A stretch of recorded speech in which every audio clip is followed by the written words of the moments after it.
영린이라는 단어가 있습니다. 네, 용에 관한 단어거든요. 이 영린이라고 하는 단어, 이 용이라고 하는 것은 이제 사실 성경적으로 보면은 별로 좋은 의미는 아니죠. 용은 사랑 또는 마귀를 상징하기 때문에 성경적으로는 별로 이렇게 좋지 않아요. 그래서 우리가 용에 관하여서는 별로 이야기할 일이 없습니다. 근데 이제 다른 뭐 중국이나 뭐 아니면 뭐 서양이나 이런 데로 가게 되어지면 이 용에 관한 이야기가 참 많이 나오는 것을 보게 되어져요. 그때 용의 특징이 뭐냐? 그 용은 두껍고 아주 단단한 비늘이 있죠. 그래가지고 어지간한 공격으로는 상처를 받지 않는다 그래요. 근데 딱 한 군데가 있어요. 목에서부터 이제 얼굴에서 내려와서 이제 가슴까지 이어지는 그 목 부분에서 딱 심장 위에 단 하나의 비늘이요 거꾸로 되어 있다는 거예요. 그래서 그것이 바로 영린이라는 것이거든요. 근데 이 영린이라고 하는 그곳은 이제 공격을 하게 되어지면은 상처를 받는다는 거죠. 그래서 이 용을 잡기 위하여서는 그 영린이라는 부분을 공격하면 이길 수 있다라는 그러한 이야기를 합니다. 거기서 나온 말이 영린이에요. 용에게 부족한 단 한 가지, 단 하나의 약점이 이 영린이라는 것. 자, 오늘 부자 청년이 나옵니다. 이 사람에게 있어서 하나님 주님께서 하시는 말씀이 뭐냐? 내게 부족한 것이 하나 있으니. 부족한 것이 하나 있대요. 그리고 이후의 말씀을 조금 더 살펴보면 한 번 더 말씀을 드리겠지만 이 부족한 것 하나 때문에 이 청년은요. 주님의 나라에 들어갈 수 없는 그러한 형편이 되어집니다. 자, 보세요. 예수께서 길에 나가실 때 한 사람이 달려와서 꿇어 묻습니다. 여러분 성경을 보시면서 많은 사람들이 등장을 하는데 예수님 앞에 무릎을 꿇고 나와서 묻는 사람은요. 한 사람도 없어요. 그만큼 이 부자 청년, 이 청년의 마음이 굉장히 지금 진실한 거죠. 굉장히 진지한 거예요. 내가 지금 예수님께 나아가서 어떠한 것을 이제 물으려고 하는데 그 질문에 관하여서 그냥 가벼운 질문 아니고 그냥 지나가는 질문 아니고 되면 좋고 안 되면 아니고 이게 아니에요. 정말로 진지하게 예수님을 향하여서 묻습니다. 내가 무엇을 하여야 영생을 얻으리까?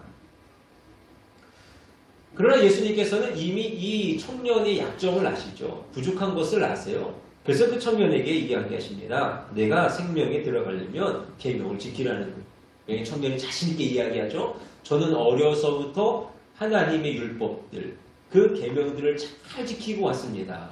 아주 자신있게 이야기해요. 그러자 예수님께서 바로 다시 한번 이야기하십니다. 내게 아직도 한 가지 부족한 것이 있으니 가서 내게 있는 것을 갚아라. 가난한 자들에게 주라. 그리하면 하늘에서 보화가 내게 있으리라. 그리고 와서 나를 따르라. 이 청년이요 굉장히 가진 것이 많은 사람이었죠. 그 가진 것이 너무나도 많았기 때문에 그것을 포기할 수가 없는 거예요. 내가 지금 영생을 어떻게 하면 얻을까라는 것에 내 마음이 내 관심이 다 가 있는데 그 어떤 영생이라는 것을 쫓아갈 수 없을 만큼 재물에 관하여서 많은 욕심을 내고 있는 것이 청년의 모습이라는 거예요. 결국 이 청년이 예수님을 따르지 못하고 예수님을 떠나게 된 이유가 뭡니까? 재물 때문에 그렇게 되어지더라는 거예요. 이 단 한 가지. 다른 모든 말씀을 지켰고 율법을 지켰고 그 누구에게도 부끄럽지 않은 삶을 살았음에도 불구하고 이 하나. 그것 하나 때문에 예수님을 따르지 못하는 삶을 살아가게 되더라는 거예요.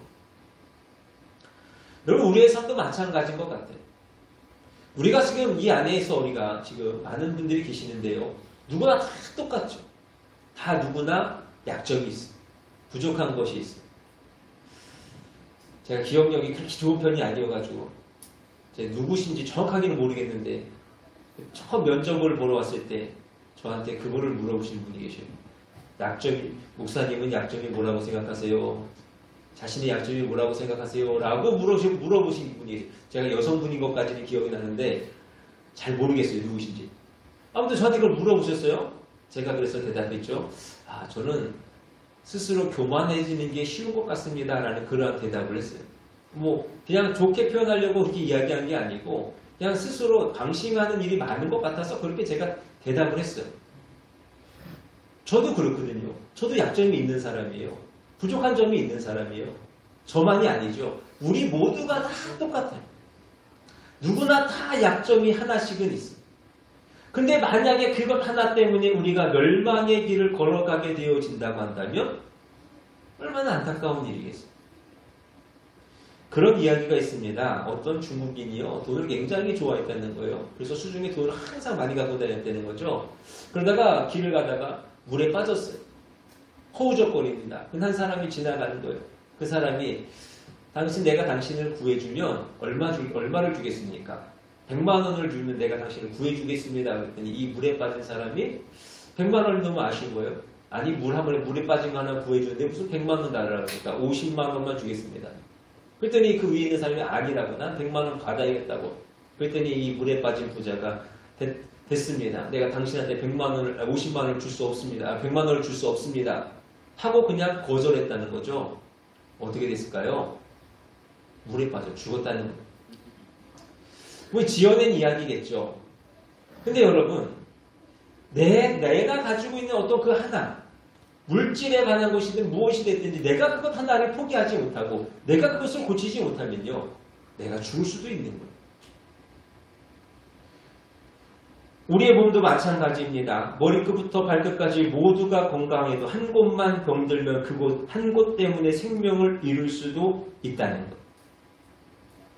사랑하는 여러분, 다 잘해도 한 가지가 부족하면 멸망의 길을 갈 수 있습니다. 여러분, 삼손을 한번 생각해 보세요. 힘이 세잖아요. 믿음도 좋고 가문도 좋고 애국심도 좋습니다. 근데 뭐가 약했어요? 이성에 약했죠. 여자한테 약했어요. 가는 곳마다 여자 때문에 문제가 생기고 결국에는 여자 때문에 두 눈이 뽑히고 붙잡혀가지고 빙글빙글 돌아가 다니다가 죽게 되었지는 어떤 그런 비참한 최후를 맞이하더라는 거예요. 여러분, 어떤 사람은 게으름이 약점이 되어질 수 있습니다. 어떤 사람은 다 잘하는데 기도가 부족한 것이 문제일 수도 있고요. 혈기가 문제요, 술이 문제요, 건강이나 자존심이나 세상 자랑이나 자기 자랑, 여러 가지의 것들이 우리 안에 하나 정도씩은 다 있다라는 어떠한 그러한 이야기. 자, 그러면 우리가 그러한 상황 가운데서 어떻게 해야 될 것인가? 부족한 것이 있는 것은 맞아. 근데 그럼 그 부족한 것을 우리가 해결하기 위해서 어떻게 될 것인가? 첫째로 기도하시기를 바랍니다. 모세가 애국 공주의 아들로서 40년을 지내게 되어지죠. 그 가운데서 40년 동안 받는 교육이요, 보통의 교육이 아니에요. 가장 좋은 선생님한테 가장 좋은 교육을 받습니다. 이 모세라는 사람이 비록 나중에는 광야에서 양치는 자의 삶을 살아가지만 그 전까지는 정말로 엘리트 중에 엘리트예요. 가장 최고의 것을 받은 사람이 이 모세라는 사람이잖아요. 그런데 그에게 부족한 것이 있어요. 그게 뭐냐면 입술이 둔한 것.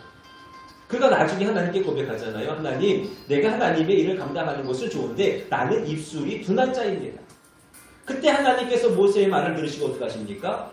아론을 보내주시죠. 아론을 보내주셔서 모세의 대변자가 되어지게 하시는 거예요. 그럼 나중에 이 아론이요, 모세가 죽기 6개월 전까지 살아갑니다. 그러니까 아론이 죽고 6개월 뒤에 모세가 죽어요. 거의 평생을 모세와 함께 있으면서 모세의 부족함을 채워줬던 것이 이 아론이에요. 하나님이 들으시고 하나님이 그것을 들으시면 하나님이 그것을 도와주신다는 거예요. 여러분, 한나라는 여인 잘 아시잖아요. 한나는요, 굉장히 사랑받는 사람입니다. 10명의 아들이 있음에도 불구하고 이 한나라는 여인이 남편한테 더 많은 사랑을 받았다 그래요.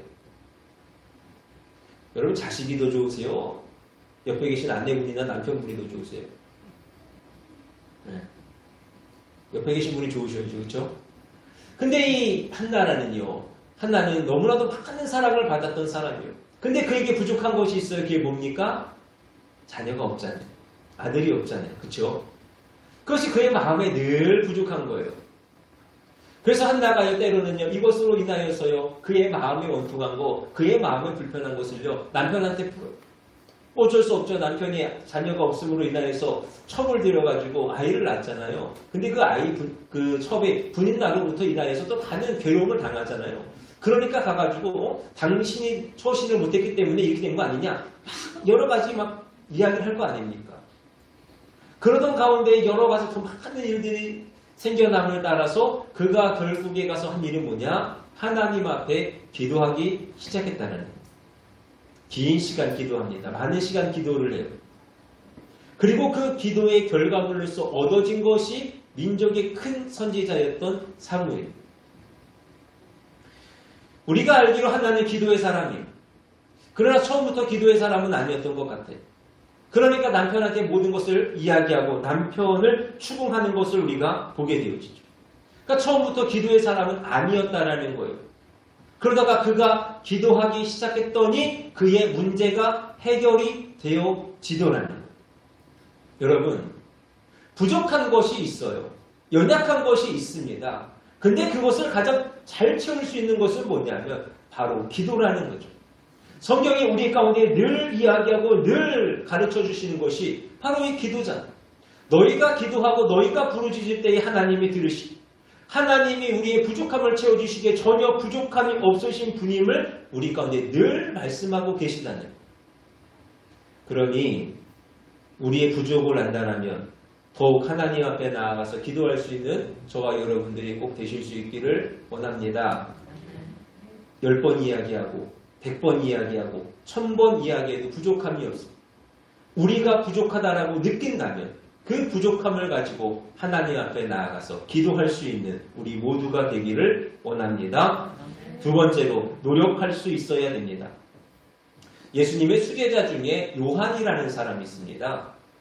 이 요한이라고 하는 사람의 별명이 있어요. 바로 우레의 아들이라.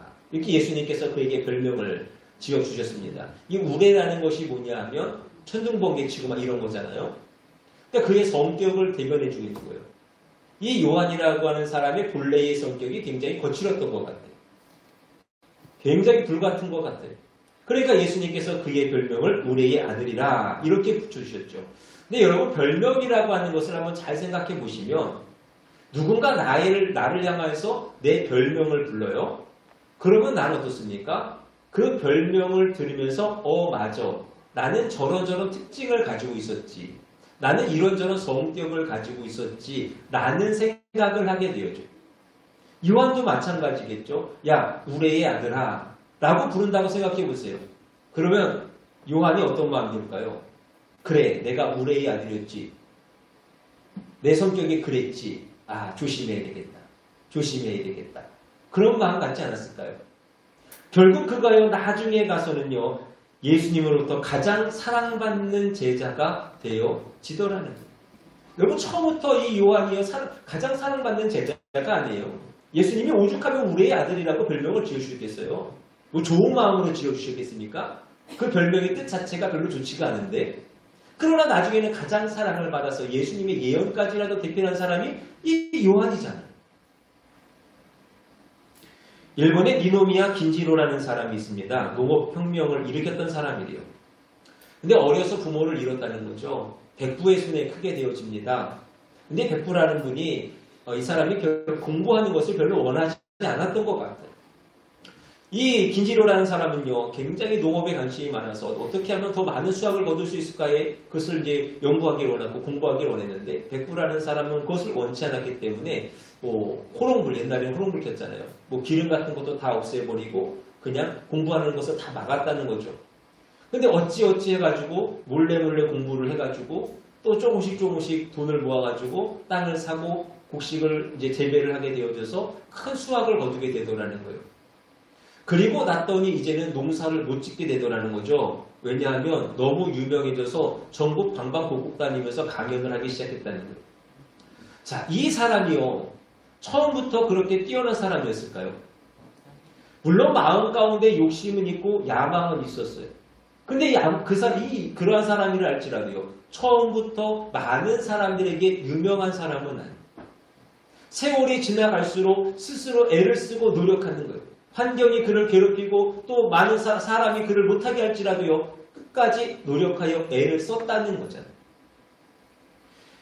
여러분, 삭개오라는 사람이 있습니다. 이 삭개오라는 사람은 부자요 세리장이라 우리가 이렇게 알고 있습니다. 근데 이 삭개오가요, 사람들에게 많은 원성을 받죠. 그래서 성경을 연구하시는 분들이 그럼 이 삭개오가 왜 그렇게 원성을 받았을까? 라고 생각을 해봤더니, 그것을 이제 연구를 해봤더니, 아마도 그의 키가 작았기 때문에 그럴 것이다. 라는 이야기를 해요. 그러니까 내가 키가 작으니까 나는 키가 작지만 너희들보다는 내가 뛰어나다. 내가 너희들보다 높다. 내가 너희들보다 돈이 많다. 이것을 위하여서 악착같이 살았다는 거죠. 그러다 보니까 사람들한테 원성을 받을 수밖에 없는 거예요.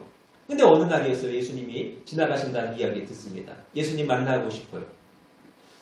근데 그가요, 키가 작잖아요. 예수님 보기가 힘들잖아요. 그래서 어떻게 했습니까? 뽕나무 위로 올라가는 어떠한 그러한 일을 행하더라는 거예요. 그 당시 그가 가지고 있던 직분, 사회적인 어떤 종교적인 그런 여러 가지 이유들로 볼 때에 그가 그렇게 뽕나무에 올라가는 것이 쉬운 일은 아니었다는 거예요. 그럼에도 불구하고요, 그는 어떠한 노력을 통하여서 예수님을 만나게 되어지더라 하는 것이 성경의 말씀이에요. 여러분, 이러한 말씀들을 우리가 바라보면서 우리가 깨닫는 것은 뭐냐? 우리에게는 언제나 하나님의 은혜가 있어야 됩니다. 하나님의 은혜가 있어야 살아요. 하나님의 은혜가 있어야 우리가 나아갑니다. 그런데 그 하나님의 은혜가 있을 때에 우리가 그저 있을 것이 아니라 우리의 삶에 있어서의 최선의 노력을 하며 살아가야 된다는 거예요. 그저 하나님이 주신 은혜만을 내가 가만히 바라보면서 제가 얼마 전에도 그런 말씀드렸던 것 같은데 공부를 잘하기 원한다라면 기도하는 것도 중요하고 기도해야죠. 지혜 주셔야죠. 근데 기도하고 아무것도 안 하고 있으면요. 공부를 잘할 수가 없어요. 하나님이 우리에게 은혜 주시는 것은 너무나도 필요합니다. 너무나도 중요합니다. 그런데 은혜를 주셨다라고 해서 우리가 아무것도 안 하고 있을 수 없다는 거예요. 열심히 살아야죠. 최선을 다해야죠. 내 안에 있는 어떠한 연약한 부분을 늘 쳐서 복종시킬 수 있어야 한다는 것입니다. 게으르면 열심히 살아갈 수 있도록 노력해야 되고 약점이 있으면 피해갈 수 있도록 그렇게 마음을 다잡아갈 수 있어요. 어떤 사람이 무기력증을 이기는 어떤 그런 방법을 자기의 방법을 소개를 하더라고요. 소개를 하는데 그래요. 가장 첫 번째가 뭐냐면 알람을 맞춰놓고 알람 소리가 나면 전쟁이 일어나는 것 같이 뻘떡 일어나라는 거예요. 그 이야기를 쫙 해주면서 실제로 이제 알람을 이제 맞춰서 일어나는 걸 보여주더라고요. 알람이 울렸습니다. 5초가 지났는데 안 일어나요? 10초가 지났는데 안 일어나요? 결국에는 못 일어나더라고요. 무기력증을 이기는 방법을 알려주겠다고 해놓고서는 본인도 그것을 못해요. 여러분, 내 안에 약점이 있으면요. 그 약점을 이기려고 애를 쓰셔야 돼요. 내 마음 가운데에 부족한 것이 있으면 그것을 채우기를 위해서 애쓸 수 있는 자들이 되어질 수 있어야 된다는 것입니다. 그러나 저와 여러분들의 삶이 꼭 되실 수 있기를 원합니다. 그리고 마지막으로 겸손하셔야 됩니다. 여러분, 기도해도 안 되고요. 노력해도 안 되는 경우가 있어요. 바울이 대표적이죠. 바울이 자신의 연약한 부분을 위해서 3번 하나님께 기도했다 라고 말씀해요. 근데 결국에는 주님께서 그것을 해결해 주지 않으셨어요. 내 은혜가 네게 족하도다. 그럼 우리가 어떻게 살아야 될까? 어떤 마음으로 나아가야 될까? 여러분, 그리할 때에는 주님께서 우리에게 겸손하라 주시는 그러한 은혜로 여길 수 있는 저와 여러분들이 되실 수 있기를 원합니다. 그런 것 같아요. 그러면 안 되지만 우리가 은혜 안에 살아가게 되어지고 기도의 어떤 응답 가운데 살아가게 되어지고 또 우리가 어떤 일을 감당할 때에 또 우리 애씀을 통하여서 또 이루어가는 여러 가지 일들을 바라보면서 우리의 마음 가운데 어느덧 교만이라는 것이 생겨나는 것 같습니다. 괜찮네. 뭐 이 정도면 잘 되어져 가는 것 같네. 하나님 내 기도 들어주셨으니까. 또 내가 그래서 열심히 했으니까 일을 이루었다. 어떤 여러 가지 일들을 만나면서 뭐 기세를 탄다 그러잖아요. 뭐 어떤 그러한 이야기들 하나하나가 해결되어져 가고 하나하나가 만족되어져 가다 보면요. 어느 순간 내 마음에 염려나 근심의 것들이 싹 사라져요. 근데 그것이 하나님이 주신 은혜 안에서 평안함이면 좋은데 내 안에서의 작은 교만 같은 것들이 생겨나기 시작한다는. 바울이 결국에 그 기도 가운데 응답받지 못한 이유는 하나잖아요. 내 은혜가 내게 족하다. 너의 부족한 부분을 늘 바라보면서 더욱 하나님께 기도하는 자가 되어줘요. 주님께서 그걸 원하셨기 때문에 바울에게 그것을 해결해 주지 않으신 것이거든요. 여러분 욥 잘 아시잖아요. 욥이 하나님 앞에 동방의 의인입니다. 신앙적으로나 삶적으로나 부족함이 없는 사람이었어요. 근데 그에게 어느 날 어려움이 찾아왔죠. 시험이 찾아왔습니다. 여러 가지 이야기들이 막 오고 가요. 근데 결론적으로 하나님이 그에게 하시는 말씀이 뭐예요? 잘 봐라. 네가 하는 것이 아니고 내가 해 주어야 한다는 거예요. 그렇게 의인이었고 그렇게 선한 사람이었고 그렇게 인정받는 자였음에도 불구하고 하나님께서 그를 바라보시니 그의 마음 가운데 내가라는 그러한 것이 있었다라는 것이죠. 그래서 하나님 깨닫게 해주시는 거예요. 봐라. 결국에는 내가 다 해주는 거야. 내가 다 해주는 거니 너는 어떻게 살아야 되느냐? 겸손하라는 거죠. 더 하나님을 바라보라는 거예요. 하나님 의지하라는 거예요. 오늘 저와 여러분의 삶에도 이와 같은 일들이 일어날 줄로 압니다. 열심히 기도해요. 하나님 도와주시고 하나님 은혜 주시고 근데 기도해도 되질 않아. 열심히 살아가요. 부지런히 살아가요. 발바닥 땀나도록 열심히 뛰어다녀요. 근데 되어지는 일이 없어. 그럴 때 여러분 우리의 마음이 원망과 불평이 되어지는 것이 아니고 우리의 마음이 하나님을 향하여 불신의 것이 되어지는 것이 아니고 오히려 그러할 때 더욱 하나님을 바라보시면서 하나님이 아니시면 안 돼요. 하나님이 도와주지 아니하시면 안 됨을 고백하며 나아갈 수 있는 저와 여러분들이 되실 수 있기를 원합니다. 그리하여서 저와 여러분의 부족한 것들이 채워짐으로 하나님께서 주시는 모든 은혜 안에서 영과 삶의 모든 것에 있어서 온전한 삶을 이루어낼 수 있는 그러한 은혜의 삶이 되어질 수 있기를 주님의 이름으로 축원합니다. 함께 기도하겠습니다.